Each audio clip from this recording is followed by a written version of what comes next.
Hello everyone. In order to start sharing our experiences, I want to share with you the story of my first session ever.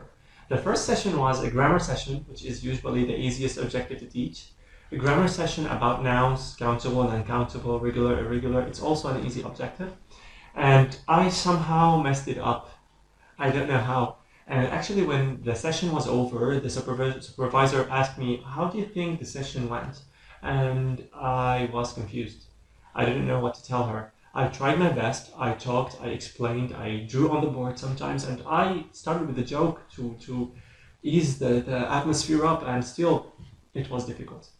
Then she taught me my first and one of the most important things that every teacher must learn, that the flow of the session is not spontaneous.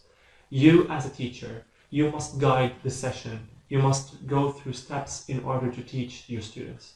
The first step, and please follow those. And if you do follow them, then that's good for you.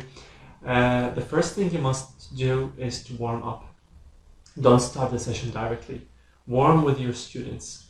Sometimes we warm up with an activity, releasing activity. Sometimes we warm up with a bell ringer, which is a previous information we link to the objective that we want to teach in this session.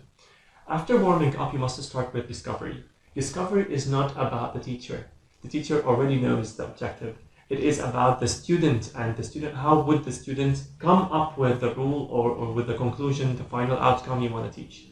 So you are just trying, or you must try to come up with some kind of activity that will guide the student to come up with the final outcome.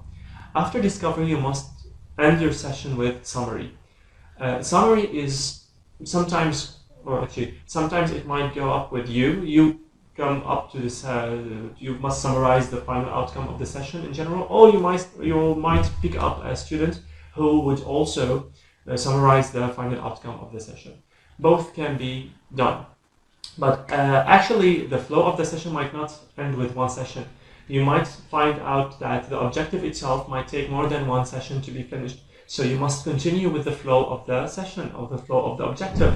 So after summarizing, you might start with a new session, practice and application. Practice and application are the fourth and the fifth steps. Practice the objective, apply it in their daily life, in their speech, in whatever comes in your mind. After practice and application, you might go on with evaluation. When you evaluate, you must measure.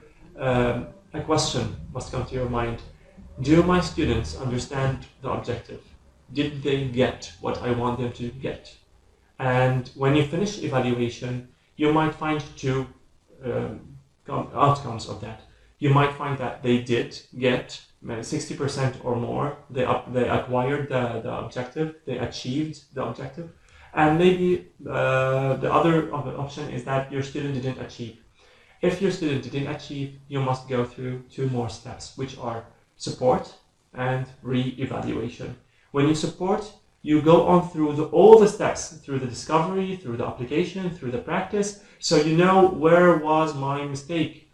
And when you finish support, you go on with re-evaluation to know, okay, now they must acquire the information, they must achieve the objective.